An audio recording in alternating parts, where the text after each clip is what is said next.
We will add about 122 billion dirhams to the GDP of the UAE. We are about 70% complete in our construction. By October 2019, we will finish all the hard construction on the site. So till date, we've put in about 95 million man-hours of work into building the site.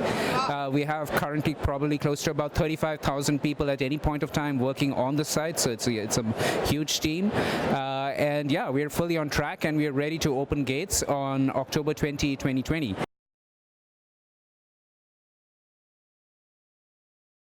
For us, the first major announcement has been on ticket prices. We've announced our ticket prices for two of our main ticket categories, where the first one being the single-day general admission ticket, which is at 120 dirhams.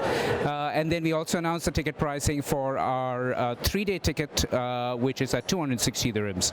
In addition, we've also announced some very attractive offers for different segments of our visitors. So for example, we've announced that toddlers or kids below the age of 5 are free, seniors are free. If you are a student and you have a student ID card, you get 50% off. If you're a youth between the age of 5 and 17, you get 50% off. So a lot of attractive offers that we've announced. All right, so Arabian Travel Market, essentially it's a platform where people can come together and talk about the trade deals, the travel deals, etc. So what would you say were the major announcements that came about, or major project updates that came about just ahead of the ATM? We will add about 122 billion dirhams to the GDP of the UAE over a period. This is over a period starting from when we won the bid, which was 2013, till, and we usually measure it for about a 10-year period after the event. So till 2031, we'll add 122 billion dirhams to our GDP.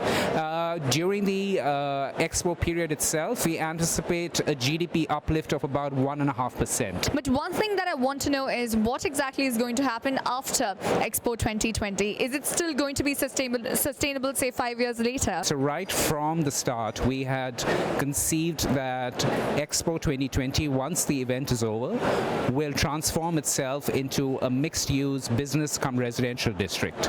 So on 10th April 2021, when the event is finished, we will close doors, and then we will have a 6-month period where we'll give the entire site a makeover, and then it will get relaunched as District 2020, which will be a new free zone based in Dubai, catering to some very key sectors. It'll be both a mixed-use office and a residential district. So there have been a lot coming about in terms of visa exemptions, ease of travel, coming to Expo, etc. So can you give us more updates on the visa exemption element of it? Sure. So this is an area that we work very closely with the government authorities, obviously because this tends to be a federal and state matter. So we have, if you're aware, the government has already announced that there will be a transit visa which will be available. Of course, it's being launched before the Expo starts, but it's been launched keeping in mind that during the Expo period, we want a lot of transit visitors to exit the airport, come see the Expo, and then go back and catch a flight.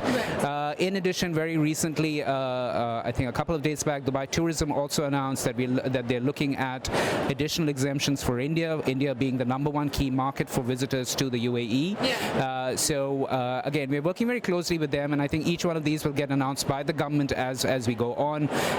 But yes, it's definitely top of our mind for getting the visitation numbers that we're looking at. Great, great. Sanjive, Expo 2020 is clearly very, very exciting for all of us, and it's something that we've been extremely proud of since we got the contract in 2013. But thank you so much for all of these updates, and we are looking forward to more of these updates.